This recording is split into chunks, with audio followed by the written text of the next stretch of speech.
عليكم ورحمة الله وبركاته. الفاتحة. أعوذ بالله من الشيطان الرجيم. بسم الله الرحمن الرحيم. مالك يوم الدين. إياك نعبد وإياك نستعين. صراط الذين أنعمت عليهم غير المغضوب عليهم. إن الحمد لله نحمده ونستعينه ونستغفره ونؤمن به ونتوكل عليه ونعوذ بالله من شرور أنفسنا ومن سيئات أعمالنا. من يهده الله فلا مضل له ومن يضلله فلا هادي له ونشهد أن لا إله إلا الله وحده لا شريك له ونشهد أن سيدنا ونبينا وحبيبنا ومولانا محمدا عبده ورسوله صلى الله عليه وعلى آله وصحبه وبارك وسلم تسليما كثيرا كثيرا.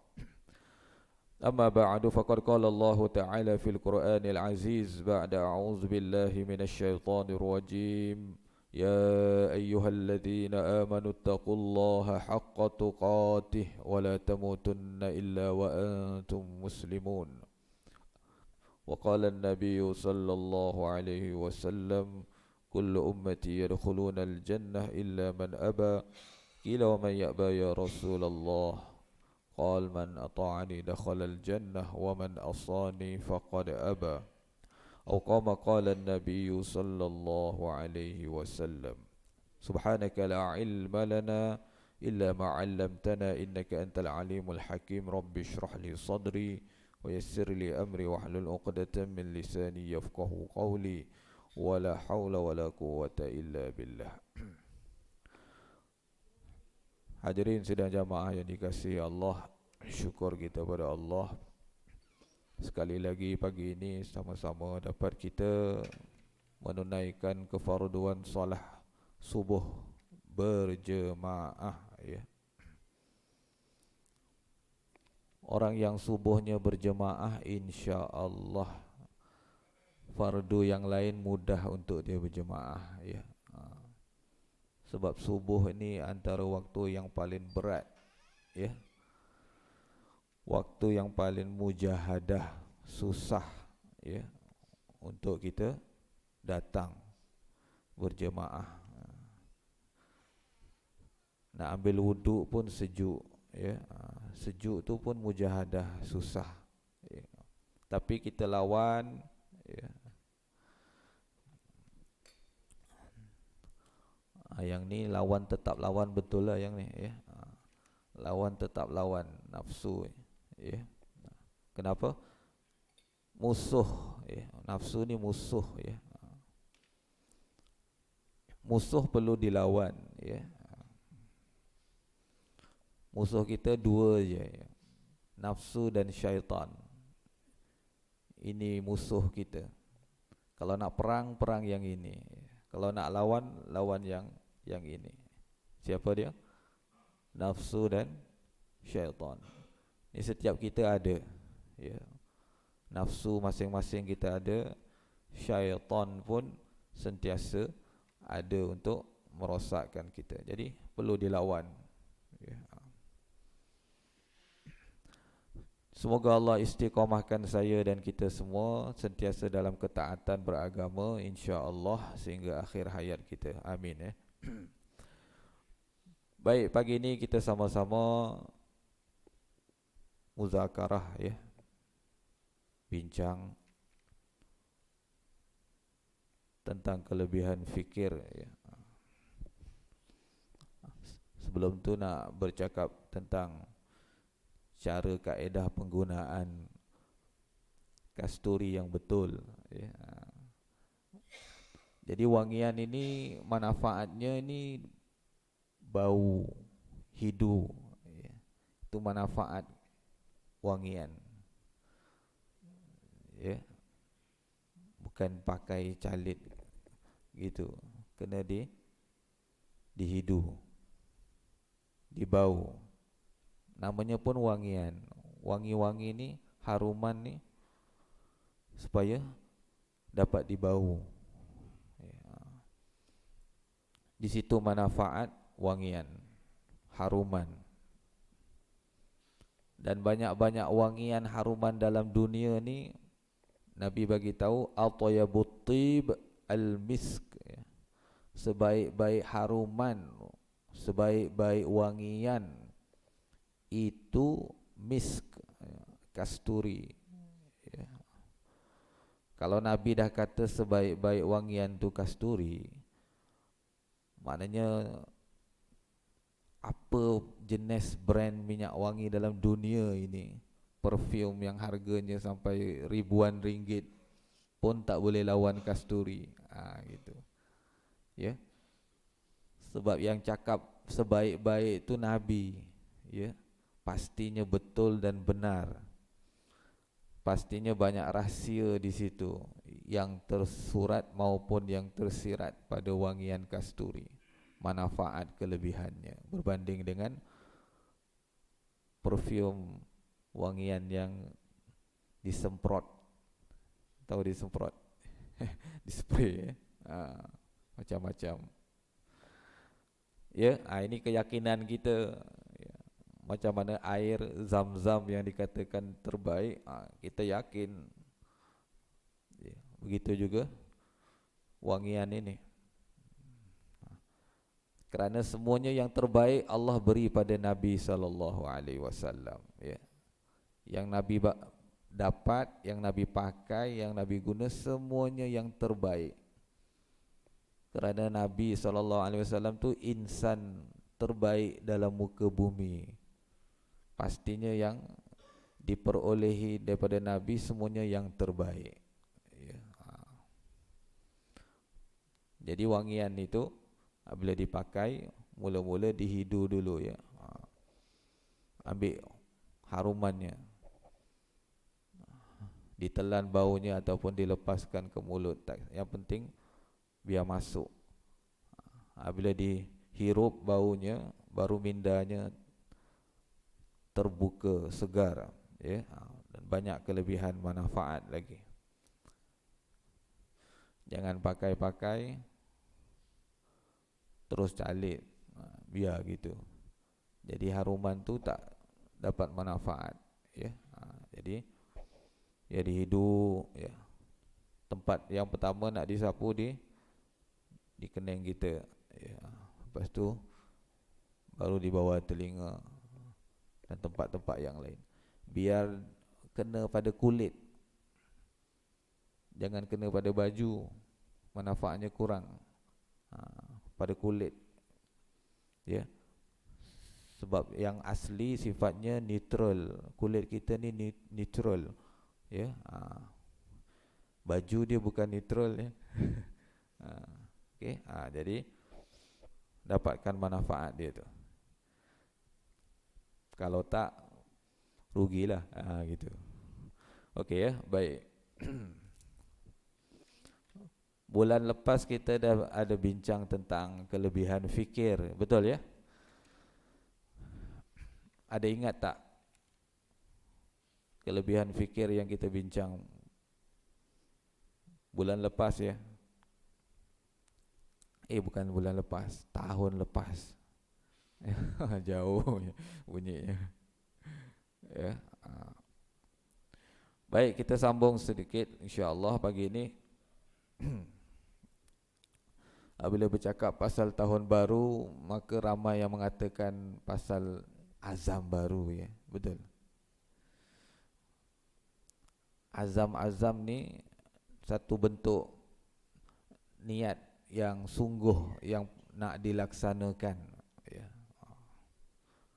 Bila ada azam tu lebih kuat, ya. Jadi kalau nak tunggu tahun baru baru nak azam, saya kira lambat, terlalu lambat, ya.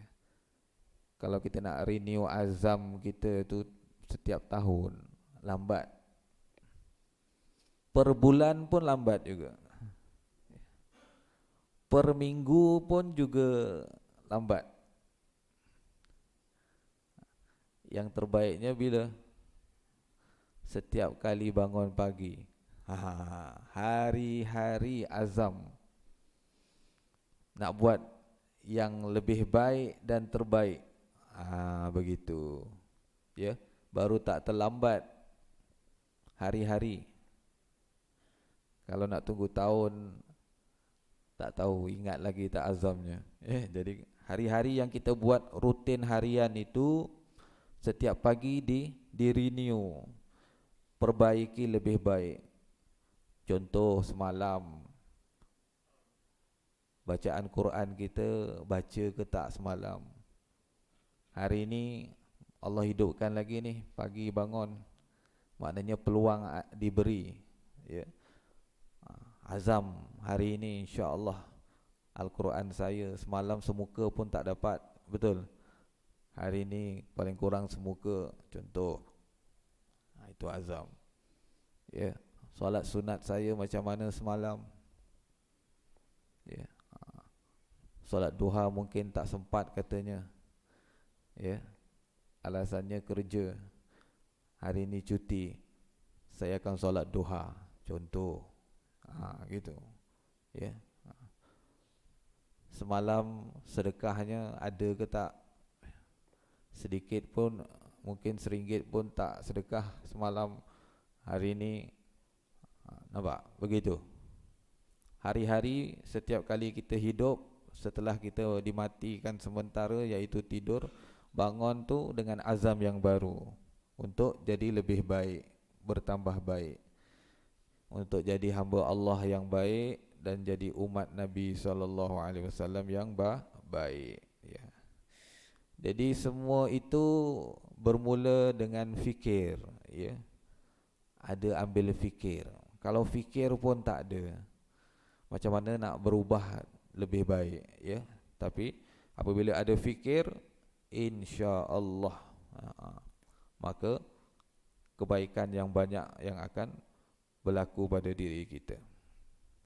Baik, kita sebutkan tadi bahawa syaitan ini adalah musuh kita dalam kita melakukan kebaikan-kebaikan untuk kita jadi hamba Allah yang sebenar dan umat Nabi SAW yang sebenar.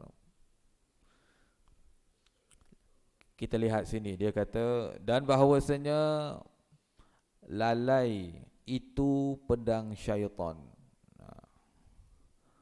Dia kata lalai itu pedang syaitan.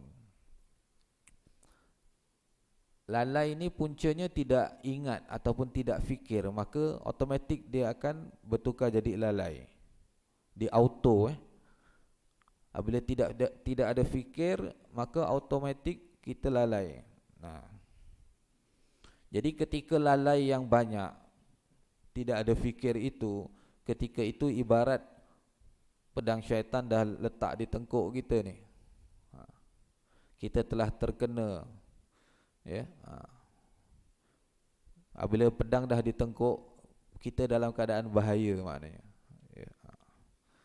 Maka sangat seksa, kata dia, bagi barang siapa yang jatuh atasnya. Maknanya kalau pedang dah duduk di tengkuk, ini seksa ni, susah kita.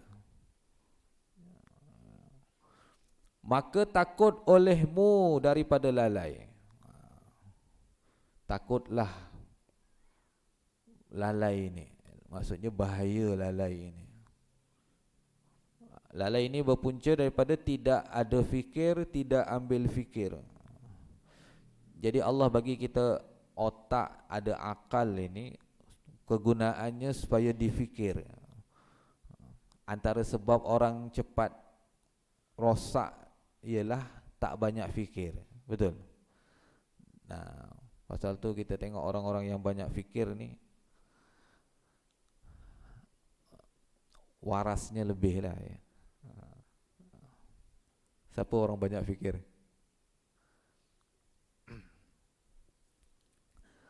Orang-orang yang duduk atas-atas biasanya banyak fikir, ya. Jadi apa banyak fikir ni, otaknya digunakan. Nanti di depan ni dia akan bagi tahu apa fikir apa yang mendatangkan manfaat, yang menyebabkan otak kita ni, akal kita lebih sehat dan baik. Adakah semua bentuk fikir? Tidak, ya. Jadi kita kena Ada perkara yang perlu kita fikir yang menjurus kepada kebaikan dunia dan akhirat kita. Baik, jadi dia bagi tahu pada kita, takut olehmu daripada lalai. Kerana katanya bahawasanya jadi daripada lalai itu 9 perkara ini. Kalau banyak lalai kita ni, 9 perkara ni akan menghinggapi kita. Apa dia yang pertama? Yang pertama, penyakit akan datang, kasih akan kemuliaan. Kita ni nak berbangga dengan kemuliaan. Banyak bentuk kemuliaan. Ada orang berbangga dengan kemuliaan keturunan. Ya, ada orang berbangga dengan kemuliaan kebendaan dan sebagainya. Tapi bentuk kemuliaan dia nak dapat mulia. Apa bentuk tu tak kisah, yang penting dapat kemuliaan. Ada manusia yang begini. Dan ini satu bentuk penyakit yang berpunca daripada lalai. Apabila datang penyakit inginkan kemuliaan ini, dia bersangkut pada penyakit yang seterusnya, yang kedua. Apa dia akan dapat? Dia akan terkena penyakit kasih cinta akan harta. Ya. Daripada lalai tadi akan datang kasih cinta pada kemuliaan. Lepas dia nak mulia ni, dia fikir, aku nak mulia dengan cara macam mana? Oh, kita kena ada harta yang banyak baru kita mulia. Orang sanjung kita, orang hormat kita. Betul? Biasanya begitu kan? Orang harta banyak ni lain macam, ya. Kita pun lain macam juga, ya. Ini penyakit yang kedua akan hinggap. Dia berkait. Apabila ada cinta kasih pada harta, maka penyakit yang seterusnya akan datang, iaitu kasih cinta akan kaya. Dah ada harta dah, dah kaya dah, nak kaya lagi. Betul? Siapa rasa dah cukup? Tak ada. Sampai Nabi buat ibarat, kalau satu orang tu diberi 1 gunung emas, 1 gunung dah emas tu, ya. Kalau kata sebelah lagi ni nak bagi, nak tak? Nak juga yang sebelah lagi. Keinginan dah dapat 1 gunung tu, ada keinginan nak dapat 1 gunung lagi. Ini. Sebab nak jadi orang paling kaya. Ini penyakit, ya. Ini bukan kelebihan. Tapi kalau diberi, ada batas-batas yang dijaga, iaitu agama. Ialah dia punya bentengnya ialah agama. Dia dapat kemuliaan, dia dapat harta, dia jadi orang kaya, dia tak rosak apabila bentengnya tu betul, imannya, agamanya betul. Maka benda ni dia dapat pun tidak rosak. Seperti mana para sahabat Nabi SAW. Ada sahabat yang kaya, betul. Antaranya Abdurrahman bin Auf ni sahabat yang kaya, ya. Bukan kaya sikit-sikit, ya. Kaya banyak. Nanti dalam kitab ni ada sebut tentang harta dagangan Abdurrahman bin Auf tu masuk ke kota Madinah. Berapa banyak? 400 ekor unta yang syarat dengan bebanan masuk ke kota Madinah. Bila masuk unta-unta tu, dalam riwayat kata kota Madinah ni bergegar. Dum dum dum dum dum. Orang tertanya-tanya, ada bunyi apa tu, ya? Orang kata itu harta dagangan Abdurrahman bin Auf masuk kota Madinah. Bukan kecil-kecil. import export ni, Abdurrahman bin Auf. Barang luar bawa masuk dalam. Berniaga ni niatnya apa? Kalau niaga niat nak kaya itu tak tepat je. Kita orang yang beriman ni seperti sahabat Nabi ditarbiah oleh Nabi, ilmunya. Berniaga ini ialah yang utama, ingin memudahkan urusan orang lain. Ya. Tujuan niaga ni bukan semata-mata untung, tapi memudahkan urusan orang Islam yang lain. Ini niat berniaga ni. Kalau kita buka kedai di tepi surau contohnya, bukan semata-mata untung, tapi nak mudahkan orang nak dapatkan sesuatu di kedai kita. Betul? Itu niatnya yang pertama. Mudahkan urusan orang lain, terutama orang Islam. Pahalanya besar, memudahkan urusan saudara kita yang Muslim. Itu tujuan niaga dalam Islam. Jadi Abdurrahman bin Auf niatnya begitu. Orang Madinah tak perlu keluar kota Madinah, nak apa semua dah ada dalam. Nampak? Tepung bawa masuk, gula bawa masuk, garam bawa, semua bawa masuk. Dah tak perlu keluar, duduk dalam. Dan dikatakan Abdurrahman bin Auf tak ambil untung 1 sen pun daripada benda dia bawa masuk. Cuba bayangkan. Jadi orang tanya dengan Abdurrahman bin Auf, untungnya daripada mana ya? Wahai Abdurrahman bin Auf, kamu niaga ni besar-besar import export ni, untungnya mana? Dia kata untungnya daripada jualan apa?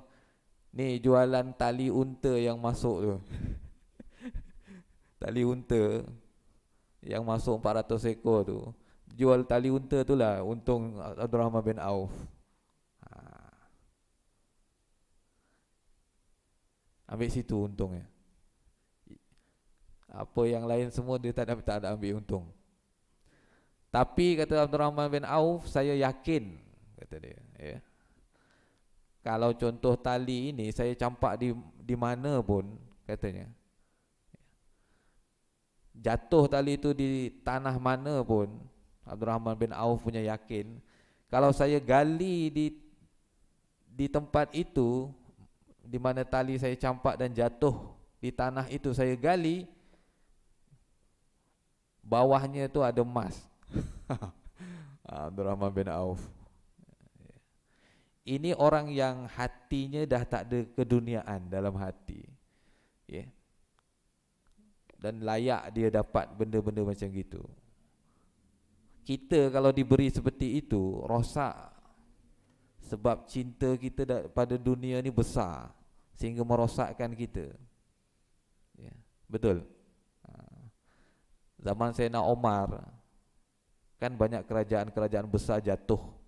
Antaranya kerajaan Rom dan Parsi, ya. Ini kerajaan, dua kerajaan yang besar. Rom, Parsi ini kerajaan yang besar, ratusan tahun. Dalam masa yang singkat, ya, jatuh di tangan orang Islam. Kerajaan yang ratusan tahun ini jatuh zaman pemerintahan Omar Al-Khattab radhiyallahu anhu. Ketika itu di Madinah, harta-harta ni berlonggok macam bukit. Emas, perak, dinar, dirham, alat apa pun, macam-macam perhiasan emas, perak berlonggok di tengah kota Madinah. Bukan di payung, tak payung, biar terdedah situ. Sehingga mahkota Rom Parsi pun duduk situ, berlonggok situ. Ni banyaknya hartanya tu macam bukit. Kalau tengok sini tak nampak orang sana. Di zaman Sayyidina Omar, tak ada siapa yang datang nak kutip, nak bolot bawa balik rumah. Tak ada. Semua takut hari penghisapan. Kalau aku banyak harta nanti kena hisap susah besok di akhirat. Ni fikirnya dah macam gitu. terbiar gitu tengah panas. Benda ni dapat pada siapa? Pada orang yang dalam hati dah tak ada cinta pada benda-benda ni. Kalau agak-agak zaman tu kita lah orangnya, macam mana agak? Mungkin rosak. Allah tahu. Pasal tu Allah tak bagi pada kita. Betul. Orang yang imannya dah betul macam sahabat tu Allah bagi. Sampailah satu ketika datang satu orang sahabat Nabi ke tempat tu, ambil sekeping wang dinar, kemudian diketuknya. Diketuk. Nak buat apa ketuk? Nak pecah dua. Harta dah selonggok macam gitu, nak ambil, nak ketuk, nak pecah dua. Kenapa? Kata dia, saya perlukan separuh je. Padahal kalau kita ambil satu pun tak ada hal lah baca macam gitu kan.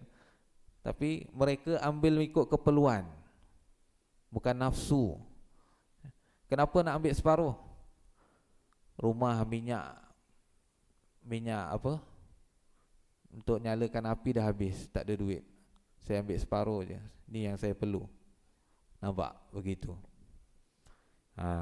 Jadi kekayaan tidak merosakkan mereka. Ya.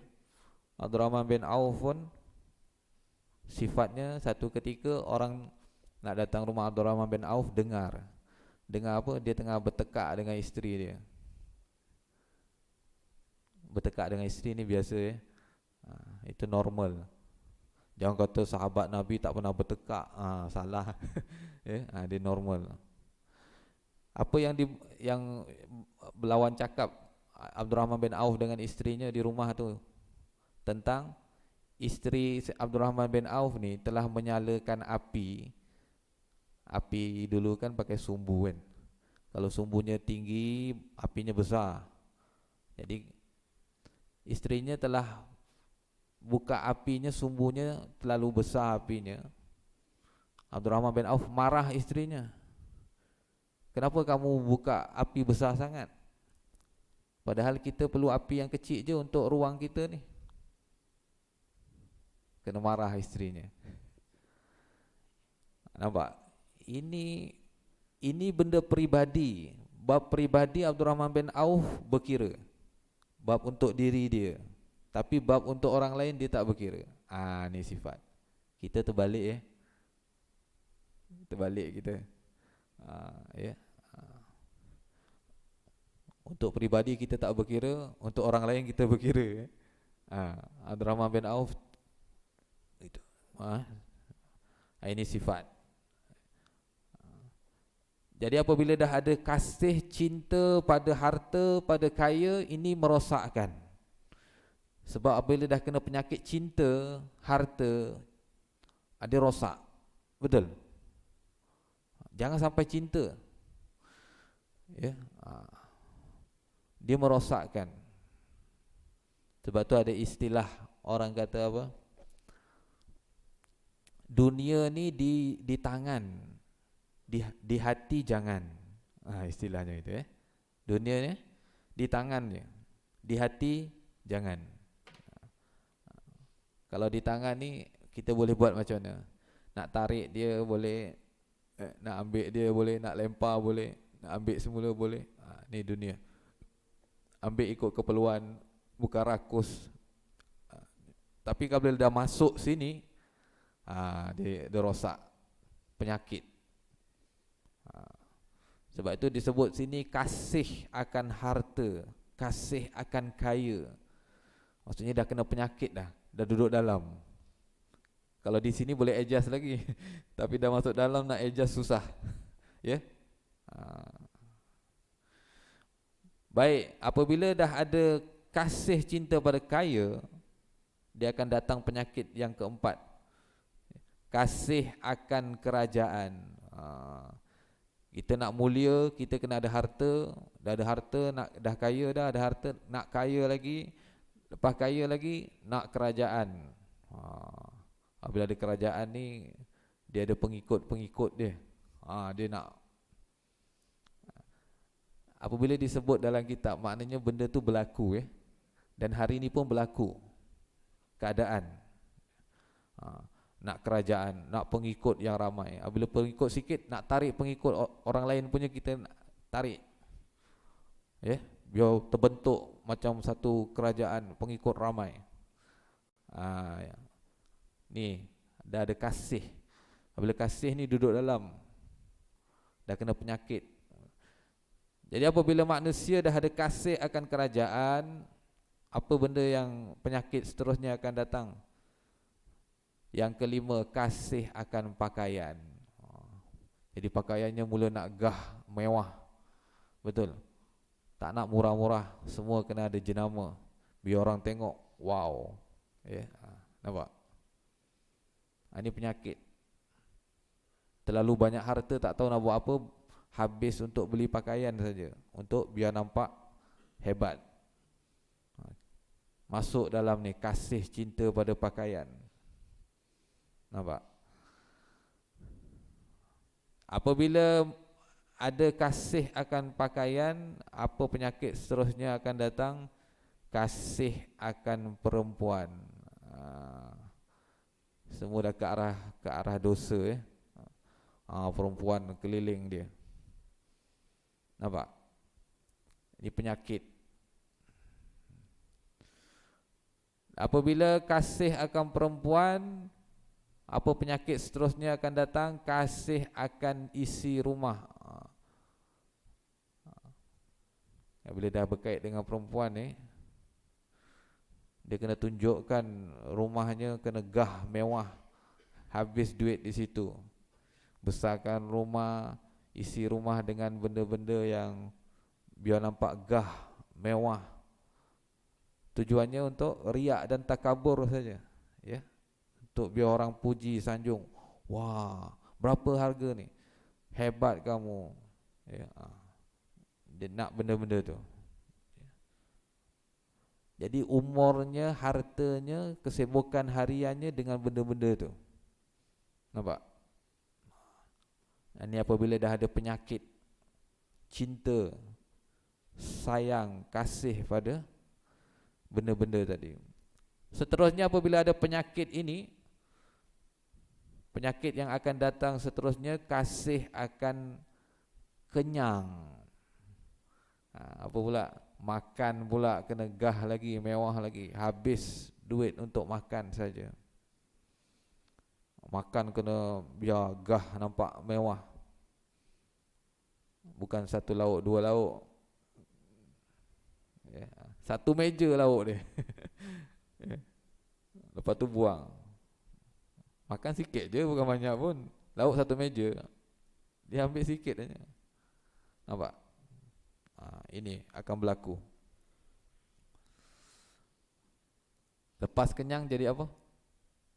Biasa lepas kenyang apa?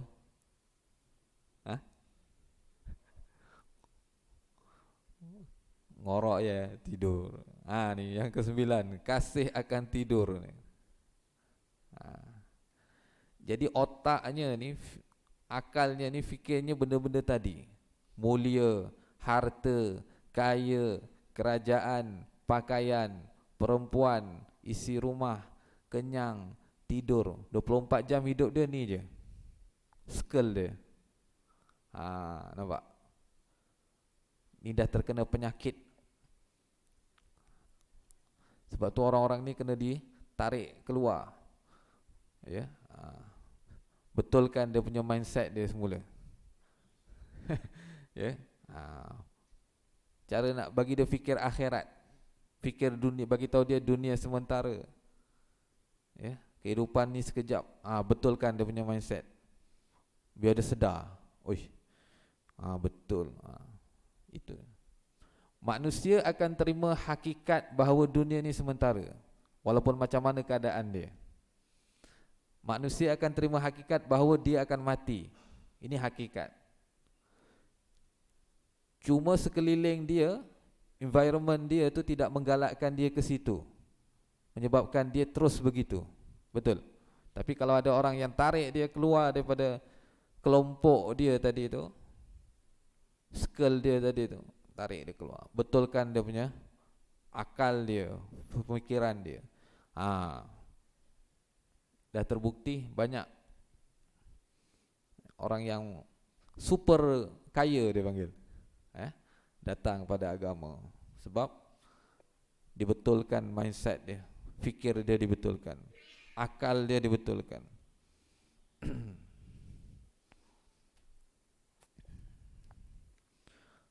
Ni penyakit tadi Jadi bermula daripada lalai tadi. Dan bagi tiap-tiap satu daripada 9 tadi, beberapa cabang amat banyak. Kalau nak dipecahkan daripada satu tadi kemuliaan, banyak punya pecahan cabang dia. Harta pun banyak, kaya terlalu banyak, yang berkait dengan benda-benda tadi. Jadi kita dah faham, ini punca penyebabnya. Kita hidup dunia ni, cabaran ni ada, ujian ni akan datang. Seperti yang disebut, cinta-cinta tadi tu akan datang, keinginan tu akan datang. Dan kita orang beriman, kita faham bahawa dunia ni sementara. Semua yang disebut tadi 99 itu keperluan, bukan tujuan. Betul?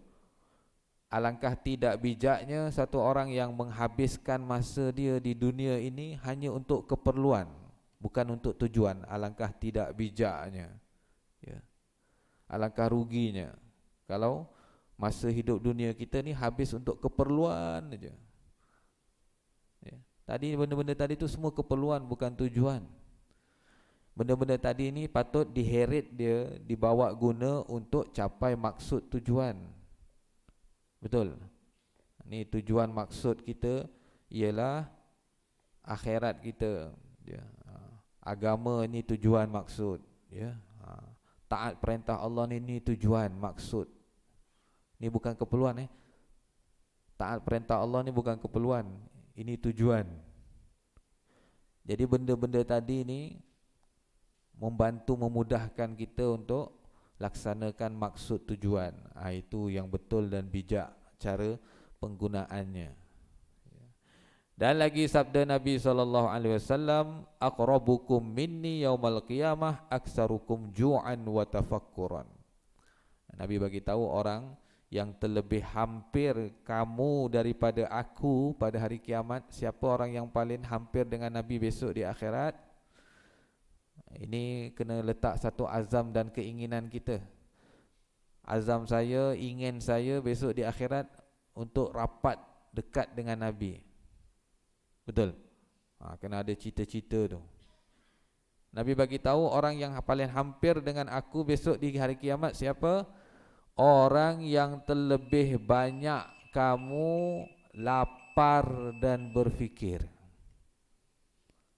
Banyak lapar dan banyak berfikir. Banyak lapar ni macam mana? Alamak, kalau gini aku lepas ni tak payah sarapan kot dia. Bukan begitu, banyak laparnya. Kenyang sunnah ke tak? Kenyang. Kenyang sunnah ke tak? Kenyang. Pernah dengar orang kata kenyang tak sunnah tak? Pernah dengar? Okey, kena faham Yang dimaksudkan salah ataupun ditegah oleh syarak kenyang tu macam mana? Bukan kenyang tu salah, kenyang tak salah. Kalau kenyang tu salah, kita ni salah semua Kalau kata kenyang tu tak sunnah, habis kita ni. Sebab hari-hari kenyang. Betul? Jadi yang dikatakan kenyang itu, yang syariat tegah itu, ialah kenyang itu menjadi satu adat, kebiasaan dia, mesti kenyang. Tak kenyang tak boleh. Dalam hidup kita ni, ada masa kita kadang-kadang tak kenyang pun ada. Betul? Jadi yang ditegah itu, yang dikatakan tak sunnah itu, adatnya itu kenyang. Sebab kenyang dalam hidup Nabi pernah berlaku. Nabi pun pernah kenyang, sahabat-sahabat Nabi pun pernah kenyang. Kalaulah kenyang tu tak sunnah, tak betul lah, betul. Jadi yang dikatakan kenyang itu salah dalam syarak ialah menjadikan adat kemestian kenyang itu yang salah. Tapi kalau kenyang itu lumrah dalam hidup manusia, ya. Macam tahlilan, baca tahlil, tahlil arwah, kata bid'ah. Macam mana boleh jadi bid'ah tu? Apabila kita memestikan tahlil tu, mesti kena tahlil. Kalau tak tahlil tak boleh, jadi macam wajib pula. Betul? Betul tak? Di situ salahnya. Tahlil wajib ke setiap kali arwah meninggal? Tak wajib. Betul? Itu satu bentuk untuk menyedekahkan amalan. Betul? Kalau ada satu bentuk lain, boleh. Contoh, arwah meninggal, kita bagi budak madrasah baca 30 juzuk Quran. Oh, lagi power ni rasanya. Boleh buat, tak ada masalah. Kan bentuk. Tapi kalau menjadikan satu bentuk itu saja mesti tahlil, kalau tak tahlil tak boleh, di situ salahnya. Jelas Faham? Lepas ni buat dua terus. Tahlil pun buat, bagi budak hafiz baca 30 juzuk pun buat. Ya, kan lebih baik. Betul? Begitu. Ini biar jelas, ya. Salahnya apabila kita memestikan, ya, sampai apabila orang tak buat tahlil je kita pandang lain macam je. Tak boleh lah macam gitu. Okey ya. Baik. Apa tadi Nabi bagi tahu orang yang hampir pada Nabi di hari kiamat? Orang yang banyak laparnya, maknanya kurang dia punya makan kenyang ni sebenarnya banyak penyakit, betul? Imam Ghazali kata penyakit ni punca daripada perut. Ya, sebab itu kaedah untuk sehat ni, kalau pergi hospital pun dia suruh buat apa? Suruh puasa. Betul? Digantung lagi tengah puasa. Penyakit ni, pesakit ni kena puasa. Itu saja kaedah nak betulkan perut. Kan? Betul? Bila banyak masuk tu, dalam ni nak proses tak cukup tenaga dia, jadi tersekat, rosak perut kita, penyakit turun. Itu saja. Jadi nak betulkan kesihatan ni, perut ni dibetulkan. Kaedahnya ni. Jadi kaedah makan jumlah sikit tapi kerap, betul? Ya. Kaedah yang salah macam bulan Ramadan lah. Makan tu sekali je tapi dikodor. Pagi, tengah hari kodor situ. Salah juga tu. Sebab itu statistik pembaziran pembuangan makanan, bulan Ramadan paling membazir, paling banyak jumlahnya, berganda-ganda pembuangan makanan. Tak pelik ke tuan-tuan? Waktu yang paling tak banyak makan, tapi waktu tu paling banyak buang makanan. Sebab tu Allah marah dengan kita. Dan seolah-olah tak ada jalan penyelesaian. Jalan penyelesaiannya apa? Itu COVID-19 tu jalan penyelesaian. Setahun 2 tahun tak ada bazar Ramadan, tak ada buffet di hotel. Masa tu angka tu jatuh terus. Nampak? Allah buat. Ya? Okey. Baik. Sikit lagi. Dan pada satu riwayat, yang terlebih afdal, yang terlebih baik kamu pada Allah Ta'ala darjatnya besok pada hari kiamat siapa? Orang yang panjang lapar dan banyak berfikir pada Allah Ta'ala. Banyak fikir, ingat Allah, ingat akhirat. Ini fikir-fikir yang mendatangkan kebaikan dan manfaat, ya, yang menyebabkan akal kita ni jadi lebih baik dan sehat. Orang banyak fikir tentang Allah, tentang akhirat ni. Ini fikiran orang maju dia panggil. Bukan fikir akhirat ni fikir orang mundur. Orang yang mundur ni, yang fikirnya hanya dunia ni orang mundur. Orang bijak ni fikirnya ke depan. Betul? Kita dah cakap pasal bijaksana kan sebelum ni? Dah cakap dah? Dah? Bijaksana kan? Dah cakap belum? Bijaksana, akalnya ke depan, bijaksana. Duduk dunia fikirnya dah akhirat dah. Masih buat dunia fikirnya dah kubur. Ni orang bijak. Bukannya orang bijak tu duduk 20-23 fikirnya dah 20-30. Wah, kita kata orang bijak tu maju ke depan. Itu masih mundur kalau ikut kan. Sebab masih dalam lingkungan fikir dunia lagi. Orang bijak ke depan lagi. Dia empat dunia dah fikir kubur dah. Wah, dah ke depan dah fikirnya. Ini orang maju. Jadi orang muslim, orang mukmin ni kena orang yang fikirannya sentiasa maju. Fikirnya kubur, besok di mahsyar macam mana, mizan, sirat. Macam mana amal saya ni, selamat tak saya? Ni fikir orang-orang maju, orang bijak sana dia panggil.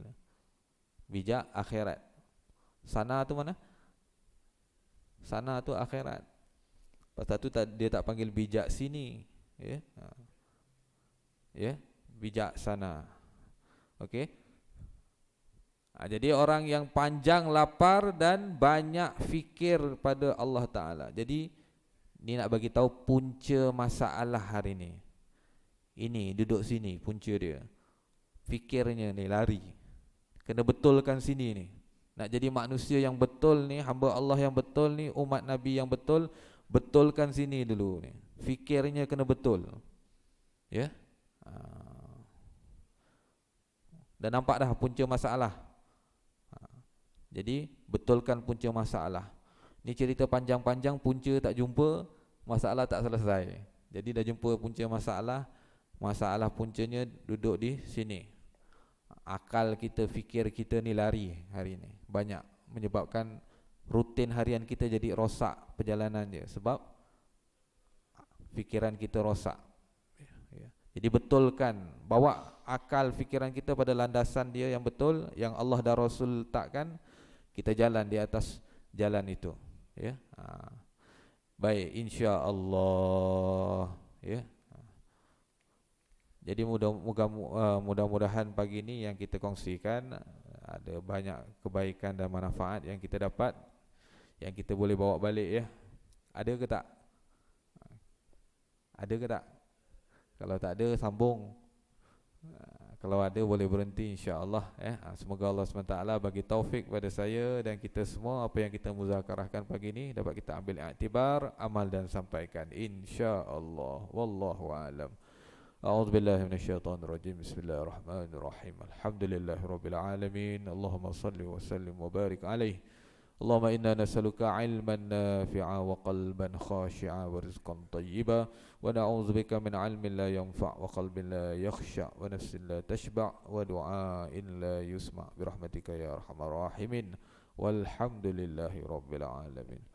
Subhanallah bihamdihi, subhanakallahumma bihamdika, asyhadu an la ilaha illa anta, astaghfiruka. Assalamualaikum warahmatullahi wabarakatuh.